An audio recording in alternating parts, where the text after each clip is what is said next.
Welcome to Publishing Power. My name is Joellen, and we are here again this week with our co-host, Christina Stanley from Fictionary. Welcome. Hi, Joellen. Great to be here again this week.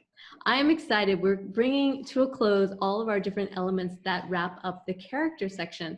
And we've been talking about point of view and the knowledge and if they have failures and how it all contributes to the overall creation of the story and the strength of keeping your readers involved. This week, we're going to talk about motion and characters in motion. So I'm going to let you introduce that and tell us a little bit about how important that is. Okay, so this is actually one of my favorite elements, partly because I learned it early in my writing career, and it was such a delight to learn because it gave me a real way to work on my pacing, which I often found hard to work on. That how do you increase pacing? How do you slow down pacing? And so this one really helps you do that. So what I mean by are the characters in motion is that they have to be doing something physically in a scene.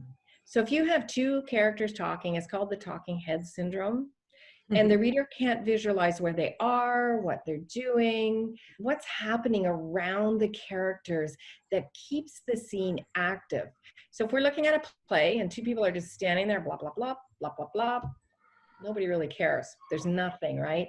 But all of a sudden there's props around them and they're moving around the stage and you're looking and you're watching and it becomes interesting. This is what I mean by characters in motion. All right, so we have the characters in motion. It's super important.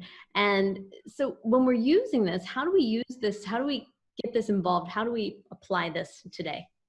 Okay, so you know it's me and I'm going to go back to you're reviewing every scene and of course you're keeping a list. So I'm going to give a little example first before I give you the actual action on how to do this. But you know, if you increase tension in a scene, you're going to increase the pacing. So and you're also going to increase the pacing because people are moving and so it feels active. Right. So let's say the example I have is, so a wife is telling her husband something that's really important to her and she wants his full attention. Okay, and so if he sits there nicely nodding and listening and saying, and I hear you, and okay, that's nice. She said what she has to say, but what if all he's doing is she's talking and he's walking around the room and he's tying it up. So he's not looking at her, he's doing other stuff. And then the kettle's boiling and takes the kettle off the stove. And then he gives the dog a treat. And so every movement is making her a little bit more annoyed and she's getting to the angry side and her temper's starting to rise because she's getting agitated that I have something really important to tell you and I want you to hear me. And he's la, la, la, oh, I'll just do the kettle. Oh, look here, the dog needs a treat. And he's focused, his movements, doesn't even have to be saying anything, but his movements are focused on other things. And so now she's frustrated and there's emotion in the scene and the reader's going, come on, just listen to her. You know, you're in trouble here. Like, just listen. And so just adding the motion gives the scene a faster pace and it adds tension to it.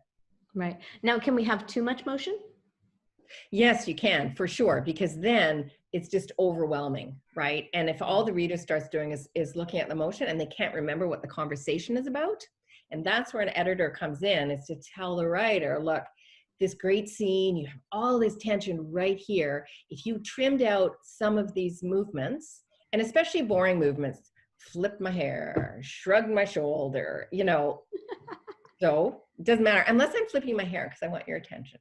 But if I'm not doing it for a reason that's related to the scene, it's kind of irrelevant. And the other thing is motion. That's called of course now I've forgotten the word, but when you're doing a screenplay and you're giving stage directions of put your left hand on the coffee cup, put your right hand on your hair.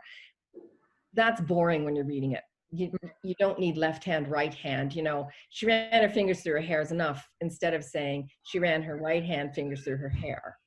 Too much. And so even when you're using motion, you got to be careful of how much you're describing that motion and is it relevant to the actual scene or not.